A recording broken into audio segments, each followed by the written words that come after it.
Good morning, this is your Kelso Report for Wednesday, July 25th, and I'm your host, Clark Kelso.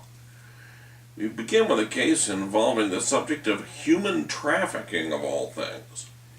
The plaintiffs in Headley versus Church of Scientology sued the Church of Scientology under the Trafficking Victims Protection Act, claiming that the church essentially compelled them to continue to work at the church's headquarters for a period of years. The Ninth Circuit managed to dismiss the case without confronting a difficult question of whether the plaintiffs, who were high officials within the church hierarchy, were ministers whose mistreatment arguably would have been protected under the so-called ministerial exception. The Ninth Circuit decided that the plaintiffs had presented no evidence that they were physically restrained, threatened, or otherwise compelled by means of force to remain at the church's headquarters.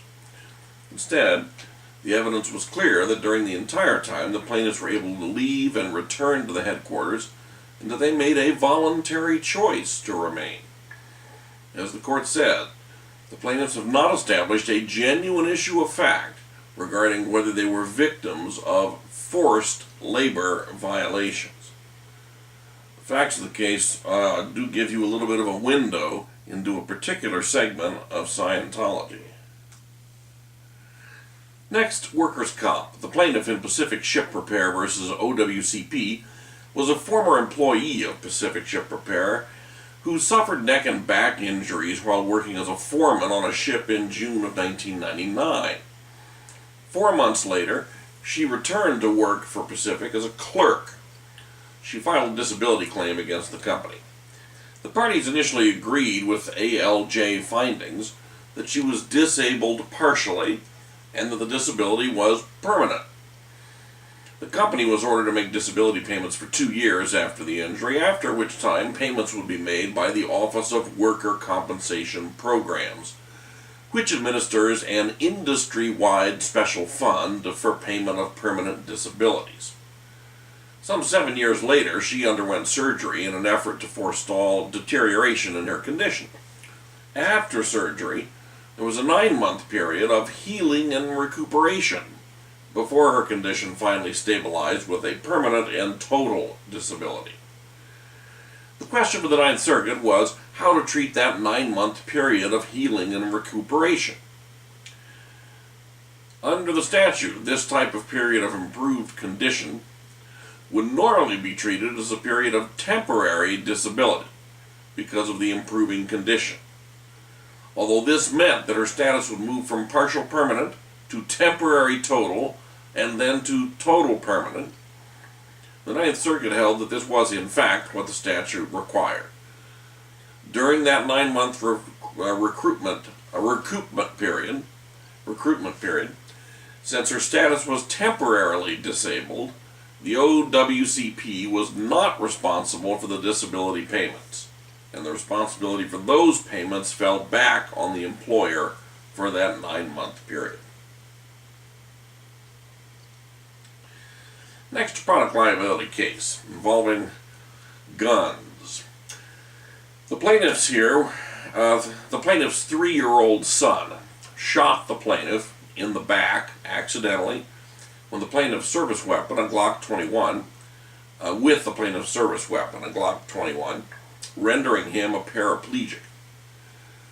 The plaintiff, a Los Angeles police officer, sued the manufacturers and retailers of his gun and holster for strict product liability and related torts, alleging that the Glock 21 is defective because it has a light trigger pull without an appropriate safety mechanism to prevent accidental discharge, and the holster fails to sufficiently protect the trigger or properly secure the gun. The trial court granted the motions for summary judgment filed by the defendants. The Second District reversed. The primary basis for the trial court's decision was its conclusion that none of the alleged changes in design would have prevented the child from accidentally discharging the gun. Well, the Second District disagreed with this causation assessment, holding that there were disputed questions of fact regarding causation, and that those issues precluded summary judgment for the defendants. Next juvenile law case. In In Re I.J., J.J., the father, sought reversal of the juvenile court's jurisdictional orders, adjudging his 5 children, 2 girls, 3 boys, dependents of the juvenile court. The father contended that substantial evidence did not support the court's findings that he had sexually abused his 14-year-old daughter, and further contended that the 3 brothers, 12-year-old twins and an 8-year-old and a 9-year-old sister, were not at substantial risk of being sexually or otherwise abused by their father. The Second District affirmed the jurisdictional orders. As for the 14-year-old, she had recanted her allegations of sexual abuse by the time of the jurisdictional hearing. But there was substantial other evidence of the abuse, which had lasted for several years, and so her recantation did not foreclose the juvenile court's order. The court unanimously agreed that the 9-year-old sister was at risk as well. However, the court split 2-1 over whether the boys were at risk, with the majority deciding that there was sufficient evidence of risk because the boys were at about the same age when the father began forcefully abusing his daughter. The majority's conclusion is contrary to a number of other Court of Appeal decisions that suggest that when a father has sexually abused his daughter, that sexual abuse by itself does not suggest a risk of harm to the father's sons. Well, I'm going to go with the majority of the panel on this one. I don't think this father should be raising any children at all. Next we have an evidence law case. I don't have a slide for it. The defendant in People v. Jones was convicted of making a criminal threat, grand theft from a person, and simple assault. He argued on appeal that the trial court erred in admitting hearsay statements under the forfeiture by wrongdoing doctrine. Well, in the published portion of its opinion, the Second District held that under the forfeiture by wrongdoing doctrine, the trial court properly admitted a statement by a witness who was dissuaded from appearing at trial by defendant. The defendant argued that the forfeiture by wrongdoing doctrine applies only where the witness had been murdered to prevent his or her testimony.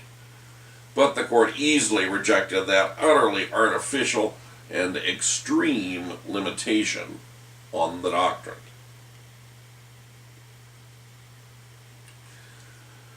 Next, we have an important revenue and tax case involving corporate income tax from the First District in Gillette Company versus Franchise Tax Board.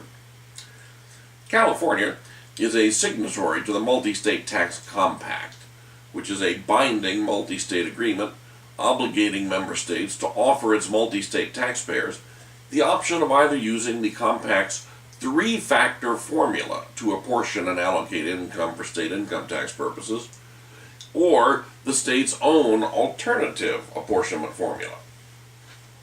Now, prior to 1993, California subscribed to a single method of apportioning and allocated income, which was the compact formula. It ascribed equal weight to 3 factors: property, payroll, and sales.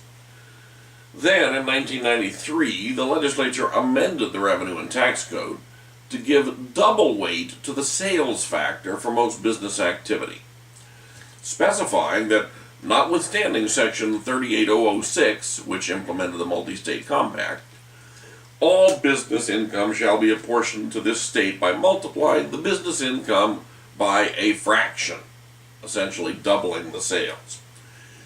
The issue before the First District is whether this amendment could legally modify the provision of the Multi-State Tax Compact, giving multi-state taxpayers an option of using the Compact's formula.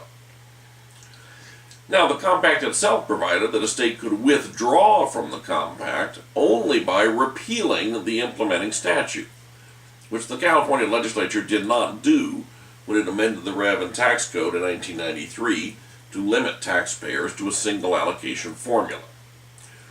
According to the First District, the nature of an interstate compact as an agreement between sister sovereigns is such that a subsequent legislature may not simply amend the terms of the compact, unless the amendment is consistent with the terms of the compact itself.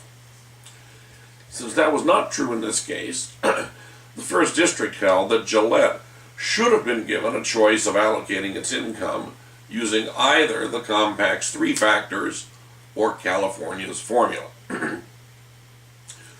This is a big win for corporate taxpayers and reaffirms the stability and legitimacy of interstate compacts.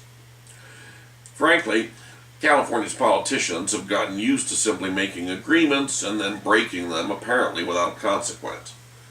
The First District has put its foot down in this case, holding California to the bargain it struck in the multi-state tax compact. Because of the importance of this case as a matter of tax law and policy, as well as a matter of the proper interpretation of compacts, it would not surprise me to see the California Supreme Court grant review and take a look for itself. And that's it for today's Kelso Report. Have a great day in the law.